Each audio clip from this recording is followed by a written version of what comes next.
Hello and very welcome everyone to this session of the Ancient History Part 4.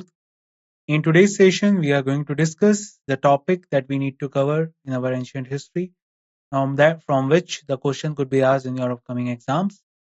We will see the type of things that would be asked in the upcoming exams and the type of topics that are essential and important for us. So let's start and see what are the things we can learn. So before we start,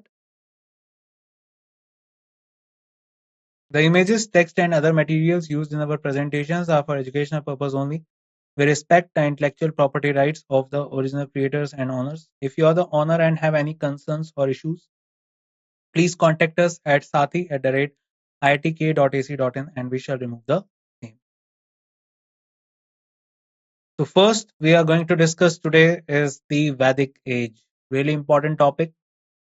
In every exam, you can expect a lot of questions from this age, and I will try my best to tell you and keep you and make you understand that what exactly was Vedic age and how was the civilization at that time and how are the different aspects being covered in that particular scenario.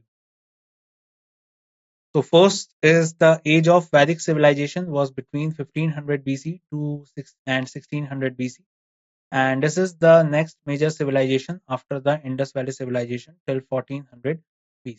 So basically, if we talk about the era of Indus Valley civilization, which we already have discussed, so in that one point we learned about is that the invasion of Aryans or the advent of Aryans basically in India. So basically, Aryans, according to Max Muller, were living in Central Asia, and they started moving towards Indian subcontinent. And as soon as they entered, so they were basically the semi-nomadic people. The early residence area of Aryans or Vedic civilization people were the Sub-Sandarbh area, that is the land of 7 rivers. And when they were started intervening into the Indian territories, so the people of Indus Valley civilization were basically started moving towards south. As because one more point is there that the weapons that the Indus Valley civilization people were using at that time were more of defensive weapons than attacking one. So that became one of the reasons that the people of Vedic civilization were more uh, attacking and what should we say that particularly overshadowed the presence of Indus Valley people. And and one more difference is that Vedic civilization people were semi-nomadic, whereas the Indus Valley civilization people were basically more based on merchants and trading things. So that is why there is no comparison in attacking and other things as well. So do remember the civilization time was from 1500 BC to 600 BC, in which the Vedic civilization or the Vedic age is basically divided into two parts: the Rig Vedic age or early Vedic age and later Vedic age. So these are the particular names of the two different type of ages at that time. The name of this age and period were composed after Vedas. So basically, Veda, if we talk about in the earliest time, the Veds were basically were transferring from one particular generation to another at that time on the basis of Shrutis. That means from in a particularly reciting way. But later there was a rishi called Ved Vyas who was also a Chiranjeevi, and he was the one who basically wrote all these Vedas and separated them into four Vedas, and that is why he was famously known as the Ved Vyas. His real name was Krishna Dvaipani and Dvaipayan. So do remember this thing. So the Vedas gave information about this era. The Vedic age started from the time of the Aryans or Indo-Aryans. So they are basically called the Aryans. Aryans means the noble ones, and they started entering into the Indian subcontinent. Do remember they were the semi-nomadic people, and they are morely based on agriculture in their early phase and particularly domesticating the animal. Later, they also particularly entering into the trade. Now let's talk about the Aryans, the particular inhabitants of the Vedic age civilization. So the Aryans falls in the group of semi-nomadic pastoral people, and as I was saying, so they were basically more focused on um, domesticating the cattle and herding the cattle, and other than that, agriculture. The word Aryan is taken from the Sanskrit word Arya, which means noble and not ordinary. So that is the word that is being used for the Aryans. So all of these people who are coming basically becoming more prominent than Indus Valley civilization people.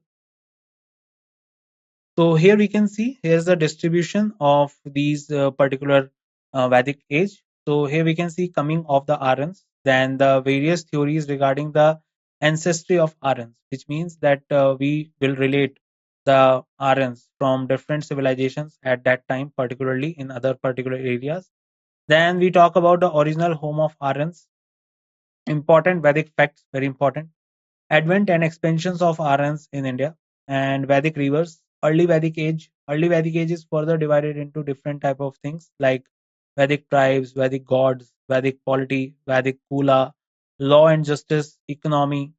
Then Vedic polity is further you can see divided into different things like kingship, assemblies, gram, visha, jana, rashtra, royal officers, ministers, ratnan, platoon, all these particular type of things. Then if we go towards economy, so economy was also you can see earlier based on pastoralism, as I was saying. So they were basically cattle rearer and agricultural. So you can see at during the early time the pastoralism and agriculture were there at that time. Then craft industry became prominent, and then the trade starting was important. Then later Vedic age is further basically divided into different type of sections like the geographical expansion, political organization, kingdom, economy, social life, religious scene. Particularly if we see about social life. So social life was further divided as you can see patriarchal system, one concept, marriage system, 16 sanskars, woman position. And do remember that Vedic civilization was a patriarchal society, whereas Indus Valley civilization was a matriarchal society. And if we talk about the political organization, so rise of big states, growth of royal power, origin of kingship, five state systems, administrative machinery. All these are the different type of sections that will be covered under the Vedic age. Now let's read more about it. So different researchers have different ideas on the Aryans' ancestral country. As I was saying earlier also, like Max Muller is one of the most famous one, and the most accepted theory he gave was that the Aryans belongs to Central Asia. Some claim to be from the Central Asian region near the Caspian Sea, like Max Muller proposed this Central Asia idea. Other believes they originated in the Russian steppes. Steppes is a type of grasslands that are found in Central Asia and Eurasia part. And but Bal Gangadhar Tilak was of the opinion that Aryans came from the Arctic region, following their astronomical calculation. So, according to Bal Gangadhar Tilak, this was the thing said by that. According to him, Aryans came from this particular Arctic regions. And Max Muller theory is the most accepted theory by different historians, as well as but some of the people see it as a conspiracy as well. And other than that, one more evidence that we can understand that Rig Ved is more similar to Iranian text that is called Jan Avastha. That is one of the reason that why the Vedic people or the Aryans are related or said to be related to the Central Asia side as well. Sanskrit and Indo-European language was their language for communication. So here you can see that Sanskrit, which was basically um, formulated during the time of Vedic age, is said to be an Indo-European language. So this is another thing, as most of the history of this part that you are reading right now was basically given by the Britishers, and all this was done during the time when Britishers were ruling in our country. So there was a theory that was given by some of the historians of India that according to the Britishers wanted to do one thing, that they were saying that earlier also, the time of Indus Valley and Vedic civilization, they came and they particularly gave us an idea of living. And now again they came and they are giving us another idea of living. So that is how they are putting this idea into the mind of the people of this country. And that is why they also called Sanskrit an Indo-European language. But do remember, if the question has been asked, you have to write that it was a Indo-European.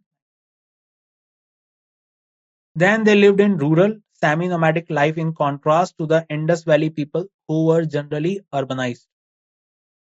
So basically, I was saying also that as on one side the Indus Valley people are more urbanized people, but these Aryans who are coming are basically the rural based civilization, and they were basically the semi-nomadic people. It is said by experts that they entered India through the Khyber Pass. This is really important point. And do remember that in the medieval history as well, in the particular type of invaders who were coming, the most prominent part from where they were coming into India was the Khyber Pass, from which most of the invaders came to into Indian territory. Now let's read about their civilization, guys. So originally, the Aryans dwelt in the Sapta Sindhu and the land of the seven rivers. Sindhu, Indus, and Vipash. Vipash or Vipasha was the name of Byas. Vitasta was the name of Jhelum. Parushni was the name of Ravi. Askini was the name of Chenab. Shutudri was the name of Satluj, and Saraswati were the seven rivers. So this is really important. As I was saying earlier also, that Aryans in the early phase were living in the Sap Sindhu or the land of seven rivers area. And the seven rivers were Sindhu, Vipasha, Vitasta, Parushni, Askini or Shutudri, and Saraswati. We can divide the timelines of the Vedic period are given below. So early Vedic civilization or Rig Vedic period was from 1500 BC to 1000 BC, and later Vedic civilization or painted grey ware phase was from 1000 BC to 600 BC. And also you can divide it on the basis of the Veds that were written. So during the early Vedic civilization, Rig Veds were being written, and that is why it is called a Rig Vedic period. And later Vedic period was from 1000 to 600. That was the time when, particularly, the time when the other Veds were being taken out. That was the Samved, Yajurved, and Atharva Ved. Now let's first of all talk about the Rig Vedic period or the early Vedic civilization, 1500 to 1000 BC. Political structure. So first of all, before I start, let me tell you a very important thing, guys. So whenever we are talking about the Veds, so the Rig Ved is the most prominent one and the primary Ved, and also the oldest religious text in the world. But also do remember that if we are talking about the Rig Ved, so Rig Ved basically tells us about two or three things. Not only the religion only, because when we talk about the religion, it tells us about the prominent gods to whom we worship at that time, but also related to the political structure, regarding the administrative structure, and also the societal structure of society structure of that. So let's read about the political structure first of all. So administration is monarchical with the king known as Rajan. So basically, let me tell you a bit about it also. So if you are living in the Rig Vedic age, so there was a community called Jan. And in Jan, there was a person who was chosen by the people of Jan who was called Rajan. And Rajan was made responsible for all the type of things that are essential for the livelihood of the Jan, as like food, cattle, and other things was particularly the responsibility of Rajan. Rajan, with all the male members of this community called Jan, will go and attack on the other community and take out the cattle and other things from there to his own Jan, and then distribute it among the people. At that time, the Jans that we are talking about are basically called, they are basically working on the principle of being republic.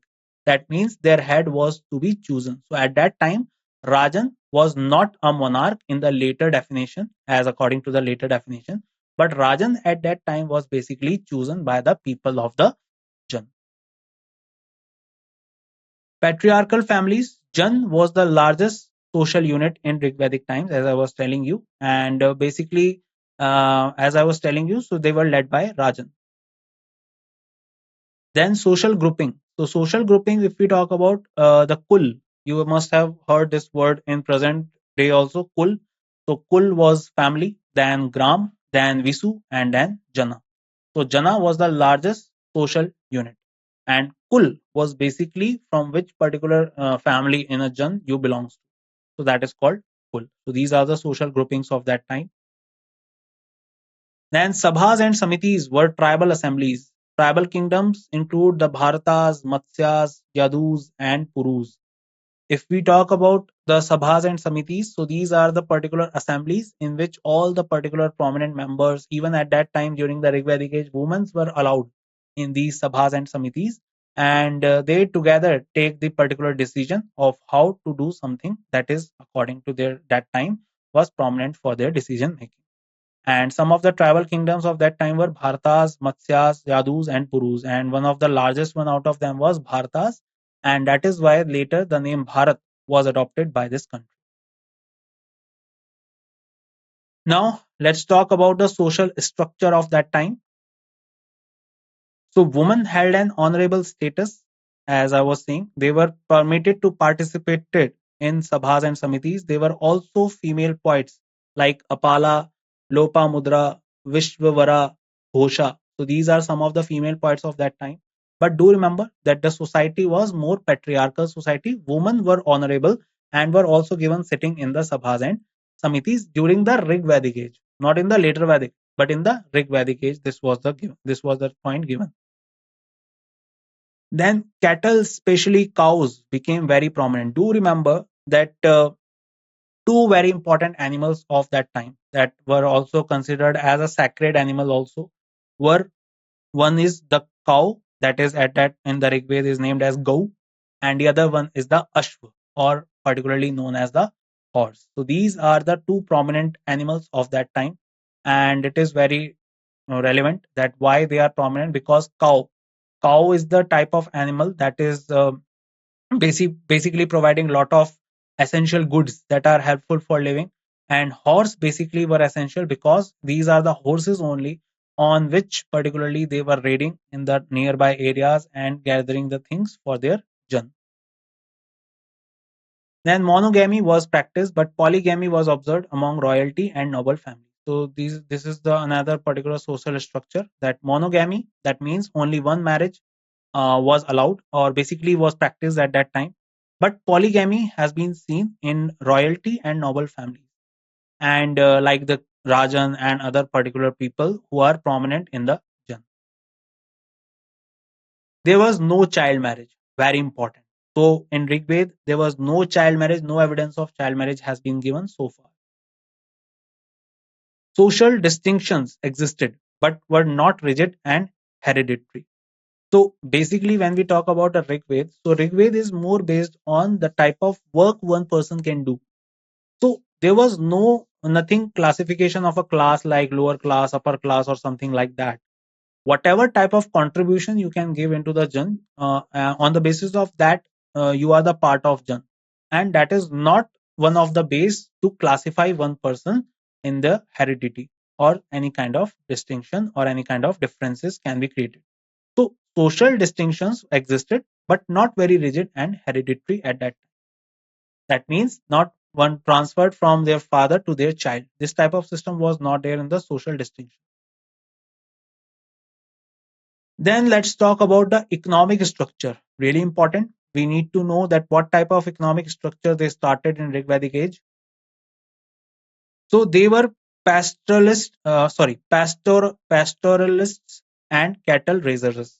So I told you earlier also, they were basically called as semi-nomadic people, and these semi-nomadic people were based on two very important things. One, pasturing. That means the cattle rearers. They were basically the cattle rearers of that time, and after that, they also started to become more based on agriculture, and later they started to become traders. So at the starting of the Rigvedic age, they were pastor pastoralists and cattle raisers.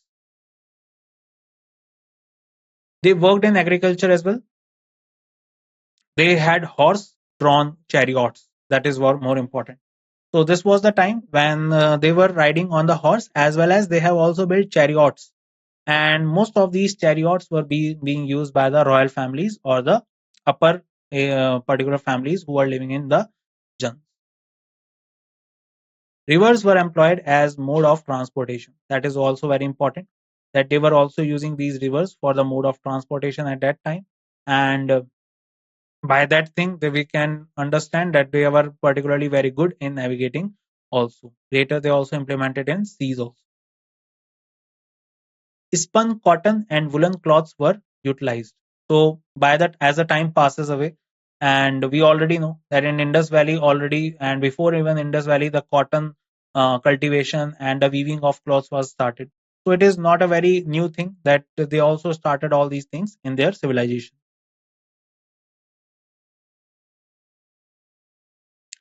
Initially, trade was handled by barter, but eventually coins known as nishka were used. This is really important, guys. So earlier, when they started expanding themselves in the Indian subcontinent, so they were using the barter system that was also used by the people of Indus Valley. But also, after some time, they faced difficulties in that barter system because it is not prevalent in most of the cases. So that is why they also started the first type of coins at that time. And do remember this thing: the top coins of that time were basically called as the nishka. So this is another point regarding that. Now let's talk about the religion, guys. So they worship natural forces like as earth, fire, wind, rain, thunder, and so forth by personifying them as deities. So that is why the symbols or the deities that they are worshipping at that time, like Indra. Indra was being given the hymns that were dedicated, or the number of times Indra has been signified in the Rig Veda are 250 times, and we all know that Indra is termed as the god of rain. And other than that, they also used to worship Agni, and apart from that, they also used to worship Varun. So it is very important and significant to understand that they also knew that oceans are also prominent, and with the help of oceans, the climate of the earth is also um, particularly projected. So that is why it is really important that they knew that all these particular things that are happening around them, like air, wind, sun, and all these type of natural phenomena that are surrounding them, they are more prominent, and they started worshipping them. Indra, that is thunder, was the most prominent important deity, the deity for thunder as well as rain. Other deities were Prithvi, that is earth, Agni, fire, Varun is ocean. Varun is signifies ocean here. Okay, and Vayu, that is wind. So these are some of the particular deities, and especially in Rig Veda, if we talk about, so Indra has been termed 250 times, Agni has been termed 200 times, and Varun has been termed 30 times. So if we talk about them, Varun is most important because Varun signifies ocean. And when Varun signifies ocean, basically, so that means that they also knew, as I was telling you, that how ocean is basically play a very important role in the climate of the world. Now, Ushas and Aditi were the female goddess. So these are particularly the female goddess, and Aditi was the name given to the mother goddess, that is the earth. And there were no temples or idols to worship at that time. But later they started to being developed later on. Now let's talk about the later Vedic civilization, guys. Very important. So here you can see that later Vedic age is being classified within this chart particularly. So let's see what it is all about. So here we can see the first of all the four ashrams and four varnas have been defined. On the left side, you can see the four ashrams, that is the stages of life in which sannyas, that is the most that particular phase of life that you should attain at an elder age. So starting from brahmacharya, that is training in scripture and practical skills, till the age of 25. Brahmacharya is important. Then grahast, that is marriage, children, being of particular fulfilling your family duties is important. So that is the second phase, that is grahast, 25 to 50. Then Vanprasth was starting of the spiritual life from 50 to 75. And then from 75 to 100 was the phase of sannyas, that is renunciation and self realization. In this particular phase of life, people also used to sacrifice their life in the phase to attain the salvation, or we can say renunciation of life was done. On the other side, on the right side, the four varnas have been classified, and these are the Brahman, Kshatriya, Vash, and Shudra. But at that particular time, in the early starting phase of this system, so they were basically based on the work that one do and not on the basis of the heredity or something. And also one more point that you will understand here, that this Varna system was basically added later in the uh, other mandals that were added later into the Rigvedic age. Then you can also talk about the Purusharths, that is the aim of life. So in Purusharths, we can talk about the moksha, that is the ultimate goal, and that depends upon three things: the kama, that is pleasure; then artha, that is prosperity; and then after that is dharma, that is righteousness.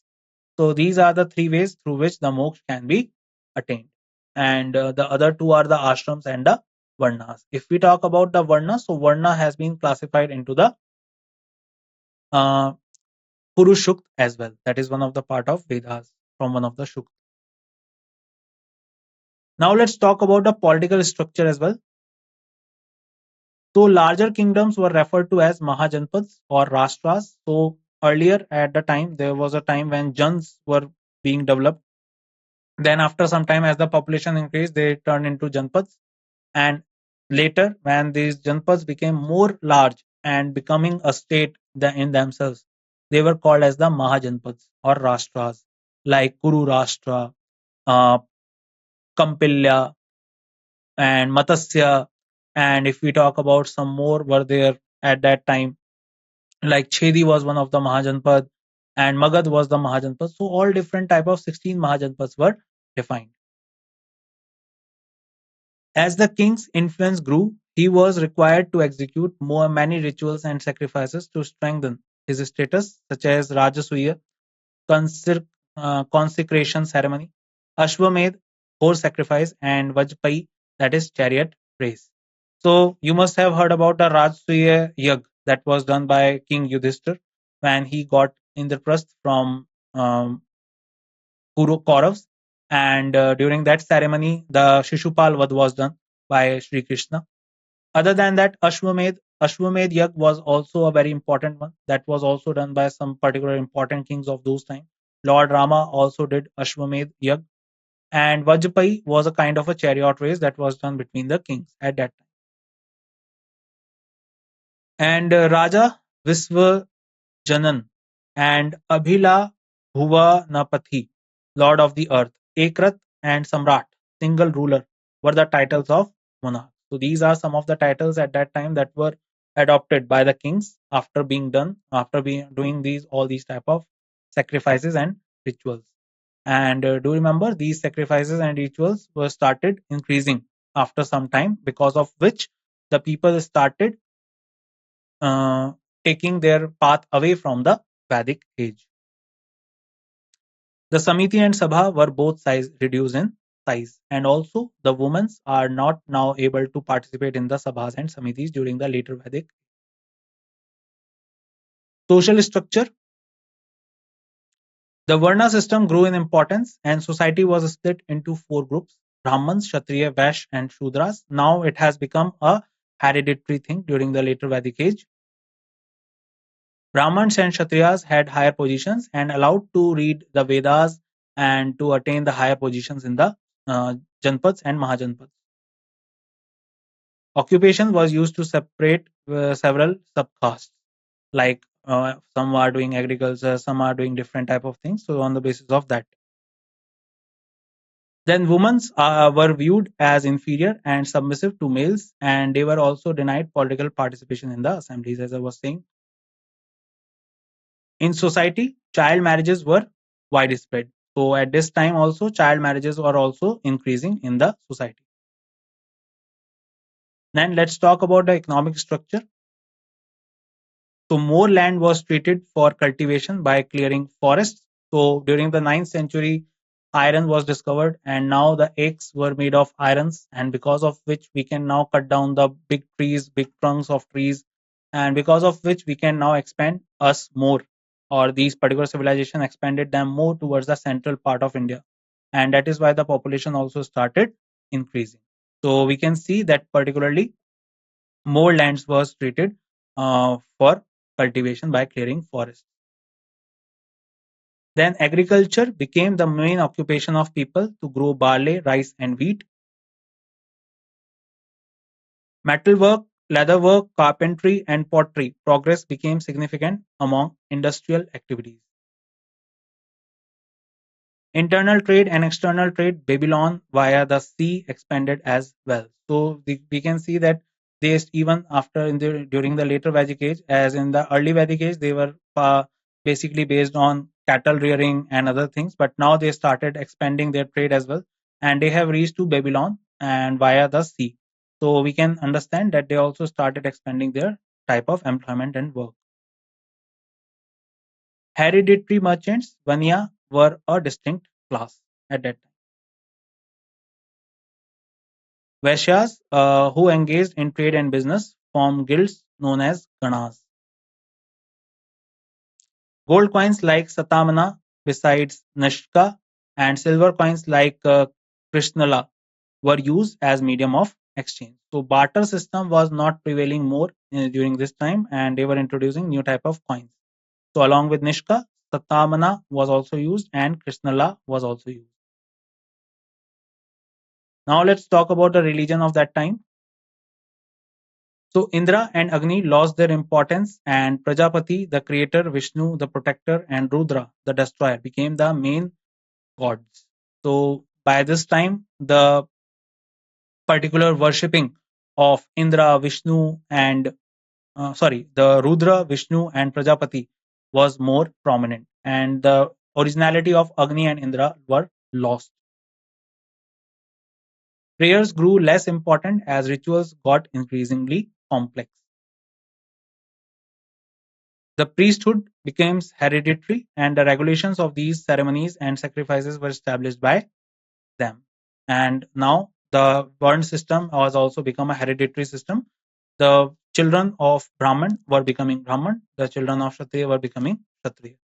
And Vash and Shudras were basically going through a phase in which they were not even allowed to have some any kind of rituals at their house, and not even they can read the Vedas.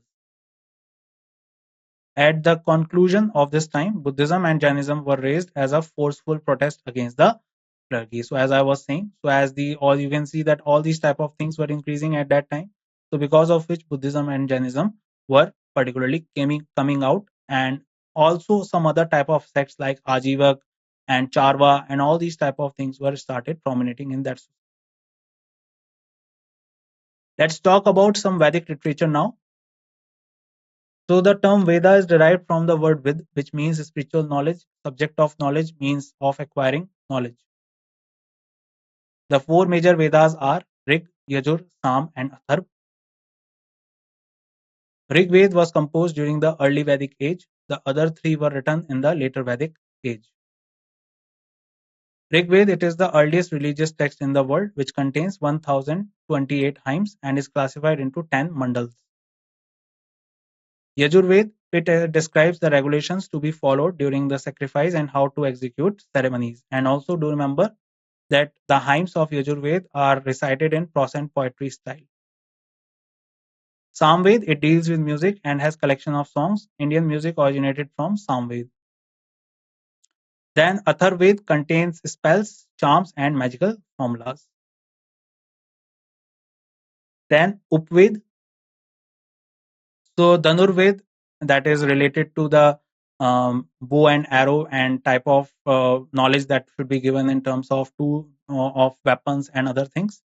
Then Gandharved is related to music, Ayurveda is related to medicine, and Arth Shastra are the four Upvedas were of that time. Some school consider Sthapatya to be the fourth Upved replacing Arth Shastra. Do remember that as well. Dhanurved refers to the science of warfare and is associated with Yajurved. Gandharved is concerned with different areas of aesthetics, including art forms like music, dance, poetry, sculpture, erotica, and so on. It is linked to Samved. Ayurveda is the science of health and life and is associated with Atharvaved. Arthashastra is concerned with public administration, government, economies, and politics. It is related to Atharvaved. Then Sthapatya Ved related with the engineering and architecture. It is also associated with Yajurved. Besides these Vedas, other Vedic texts were Brahmanas. It comprises literature on Vedic hymns, rites and philosophies, as well as explanation of sacrifices. So Brahmanas basically is a type of a explanation of the sacrifices, and other than that, it also tells about the philosophies. Then Upanishads, it is also called Vedant, and there are 108 of them, and it is the source of Indian philosophy and deal with the soul mysteries of nature. And Upanishads were basically written by those students who learned about Vedas with the sitting besides rishis. Let's read more about it. Aranyaks, it is a book of instructions on mysticism, ceremonies and rituals related to Vedas. Vedvyas and Valmiki wrote the classic Indian epics Mahabharata and Ramayana during this time period. I would like to add one point, as I told you earlier also, that Mahabharata was basically written by Lord Ganesha, according to the stories, and was said by Vedvyas. And that's it in this session, guys. I hope you learned a lot of things with me in this session and gained great knowledge. I will meet you in the next session. And till the time we meet, bye bye. Take care, everyone, and see you soon.